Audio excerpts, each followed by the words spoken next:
Hi.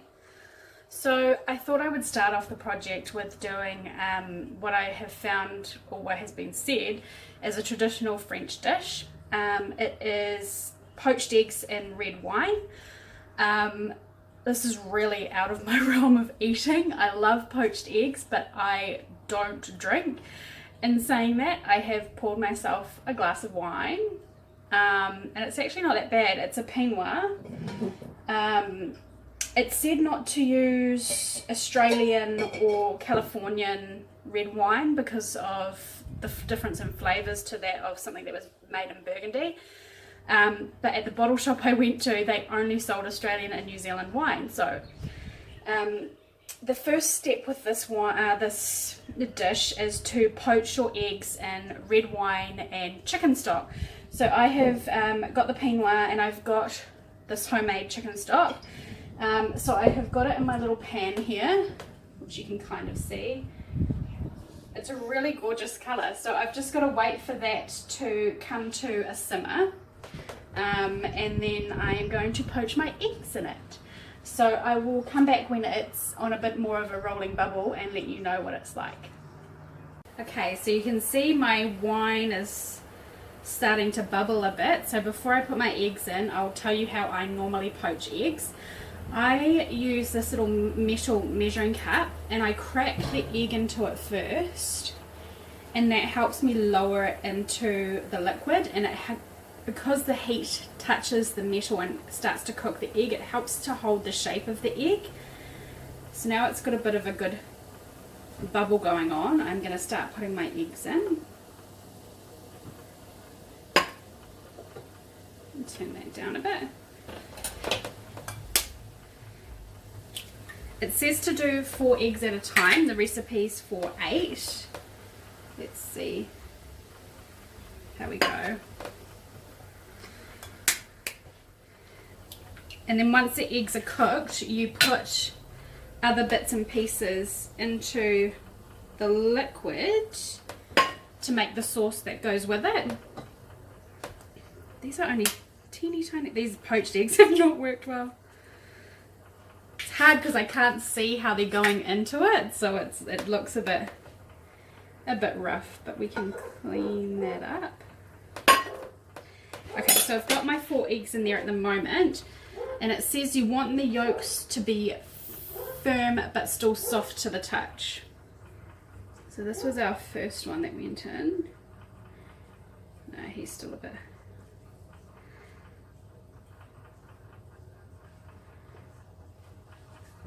This one doesn't look too bad. It's going to take practice, I think, trying to be able to do it in this kind of context. And this isn't a big enough pan, I don't think, either. You want it to be a lot more shallow. And the recipe called for 750 mils of wine and 500 mils of chicken stock. And I've only used 500 mils of each because of how deep my pan is. I think if the pan was a little bit bigger and shallower, it would have worked a lot better. So let's have a look. You can see all the sediment from the wine coming off as well, and I'm not sure if that's because I had the heat up too high too quickly. Let's have a look at this one here. No, I think they need a little bit longer. Poached eggs don't really take that long. These are happy. That one's completely munted. You can see the white bits coming off because I didn't put them in properly. Oh dear. How's this chappy doing? Oh, he's way better. Okay, so we've just got to wait for these ones to cook, and then I'll do 4 more, and then I'll come back and show you how to do the sauce for it. Bye. Okay, so all my eggs are poached. They look a bit horrific. So it just says to set them aside, and then there's a few other bits and pieces that you add to this liquid, and then you let it reduce for half an hour. So I have got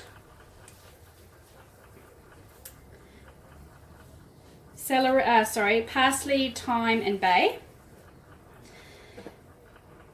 a thinly sliced carrot, 1 thinly sliced onion. You know what I mean. And some peppercorns, which I didn't get out earlier, so I'm taking them out of my pepper grinder.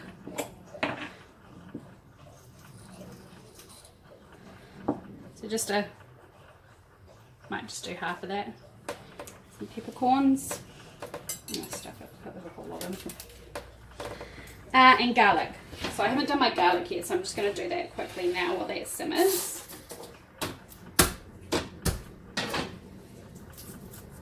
It says crushed garlic, but I don't have a garlic crusher. I've never really used one. To me, they waste a lot of garlic, so I just like to do it by hand.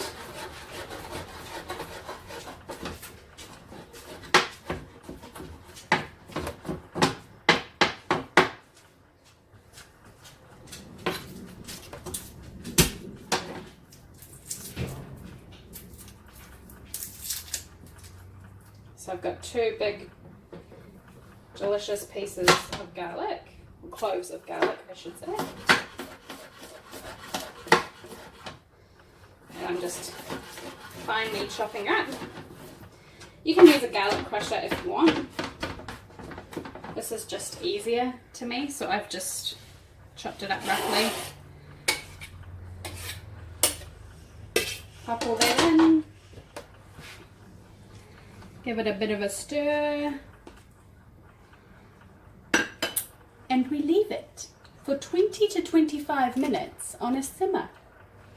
And I will come back and show you what to do next once it has done its thing and reduced a bit. Hey!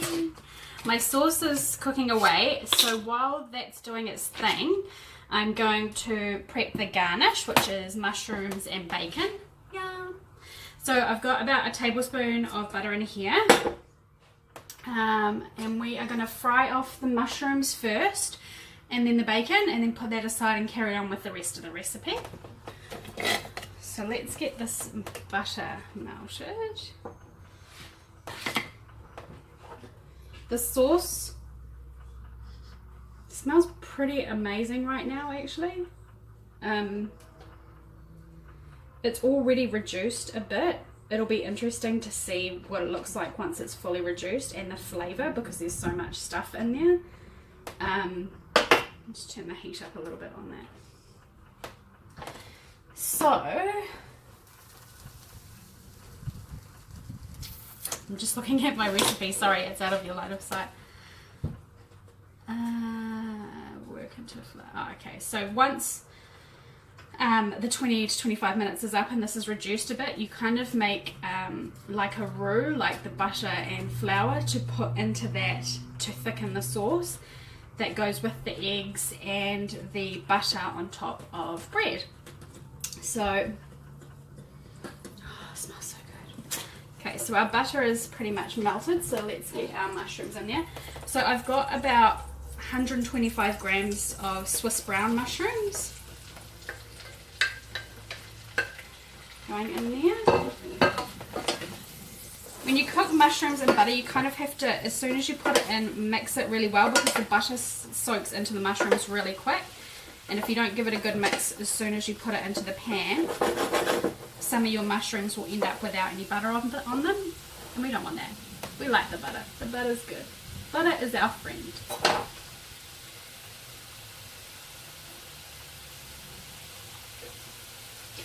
So once those are all browned off, I've got 200 grams of bacon here as well. The original recipe calls for 125 grams, but bacon's good as well. And animal fats are okay. I know we've been taught a lot through the years to avoid fats and avoid things like bacon and butter and full cream milk and stuff like that, but it actually isn't bad for you. It's when it becomes things like French fries, since we're cooking French fries and burgers and all those bad fats like deep fried foods, those are really bad for you. And also as well, if you're having a lot of carbs, and a lot of fats. They compete for use in the body for energy. So if you're having a lot of carbs and you're having a lot of fats, even though it's animal fat, it's gonna store as fat. So you kind of need to limit those carbs so that the fat gets a chance to be used as energy rather than stored as fat in the body.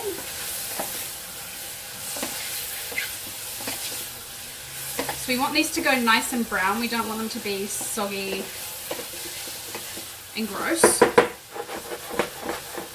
The other thing that this recipe called for that I don't have was celery, and I didn't get celery because it's super expensive at the moment. It's $3 New Zealand for half a celery, and it's just stupid in my opinion, so I left it out. And the other one is baby onions, so like pickling onions, the little ones, or possibly even shallots would have worked really well. I didn't get those either because I couldn't find them at the places I went to, which is odd because they normally have it. So you can see how these have kind of gone soft. So we've just got to wait for them to get a bit of colour on them. Do not do well on wine.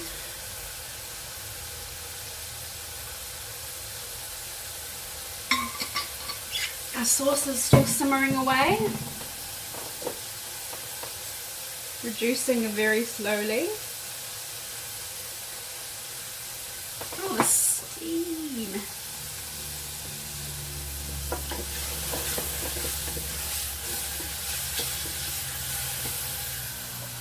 I love the smell of mushrooms cooking, especially when they're in butter. You get that delicious kind of buttery yumminess coming out of them, and it just smells really good. So these are almost done. Mushrooms are a little bit like spinach.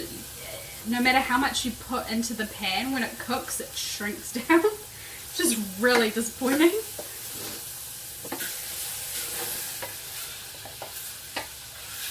Okay, come on.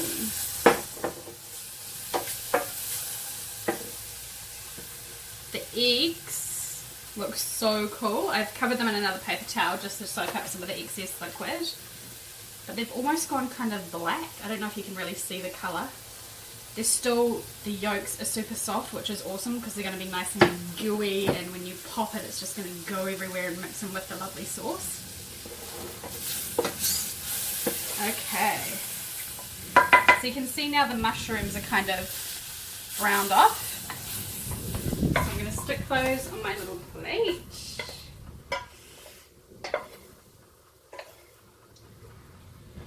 Okay. And put a little bit of butter, just a tiny bit, back into the pan for our bacon. It says to put another tablespoon in, but I'm not going to put that much in just because there's a lot of fat in this bacon anyway, so that's good, but we don't want to go too far overboard. Let's cook off this bacon.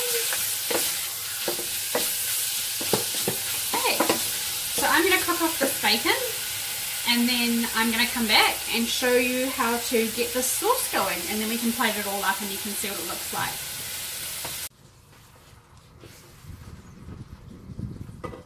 So my sauce is all done and my eggs are ready.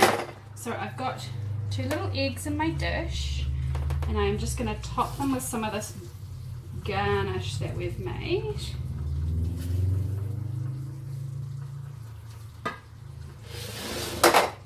Just like that. It smells really good. And I'm going to put some